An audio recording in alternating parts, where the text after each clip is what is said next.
انا لله و انا الیه راجعون.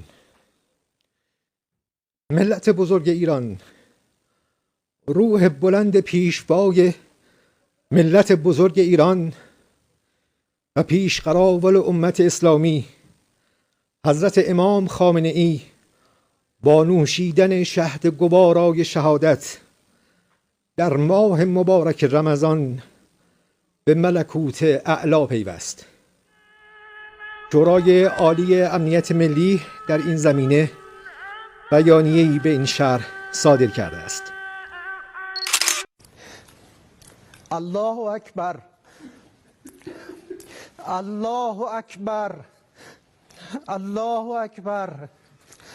من المؤمنین رجال صدقوا ما عاهدوا الله علیه فمنهم من قضى نحبه و منهم من ینتظر و ما بدلوا تبدیلا.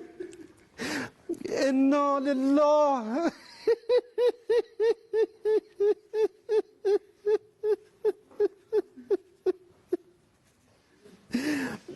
انا لله و انا الیه راجعون.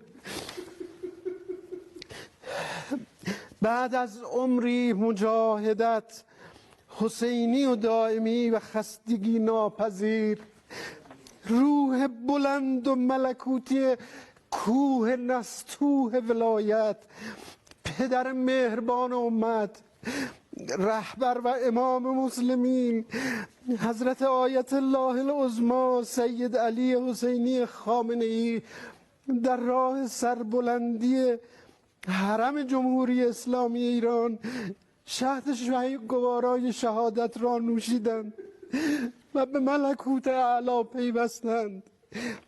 خدای بزرگ، خدای بزرگ و شکست ناپذیر با ملت حماسه ساز و تاریخ ساز ایران است تا عهدی که با امام خود بستند تا سرانجام ظهور پیش برند. یقینا در این برهه تاریخی قطب عالم امکان حضرت بقیت الله الاعظم ارواحنا لتراب مقدم الفدا مولای ما ملت مظلوم و مقتدر خود را کفایت می کند تا با تبعیت تام از ولی فقیه شرعی و قانونی مسیر باقی مانده تا قله سربلندی را با وحدت و اقتدار به پایان رسانند و پرچم این انقلاب را به دستان با کفایت ایشان تقدیم کنند. به روح بلند امام راحل و خلف صالحش، قائد اعظم، شهید و عظیم الشأن حضرت آیت الله العظما امام خمینی، حضرت آیت الله العظما امام خامنه ای درود می‌فرستیم.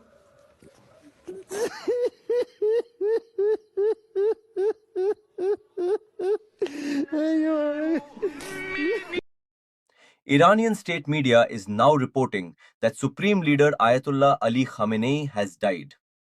Iranian outlets are using the word martyrdom to describe his passing. In the Iranian political and religious system, that word carries specific weight. It is not casual language. It signals that state mechanisms are already in motion. But while Iranian state media is reporting this, full international verification across major global agencies is still developing. And the dictator is dead. The Israelis said it, President Trump said it, and now Iranian state television is confirming it. After more than 30 years ruling Iran as a brutal theocracy, Ayatollah Ali Khamenei is no more. That is the biggest news in a day that began with a historic surprise. At around 10 a.m. local time in Iran, in the holy month of Ramadan, the U.S. and Israel launched a large-scale joint attack. And that distinction matters, especially right now. So let's be clear about what this would mean if fully confirmed. Ayatollah Khamenei is not a symbolic figure. He is the highest authority in Iran, above the president, above the military command structure. He holds ultimate power over the armed forces, the judiciary, national intelligence, state broadcasting, and foreign policy. The entire political architecture of the Islamic Republic is built around that position. If he is gone, Iran is entering a historic transition. Under the Iranian constitution, the Assembly of Experts, an 88-member clerical body, is responsible for selecting the next supreme leader. That process would begin immediately upon confirmed death. The last time this happened was 1989, following the death of Ayatollah Ruhollah Khomeini.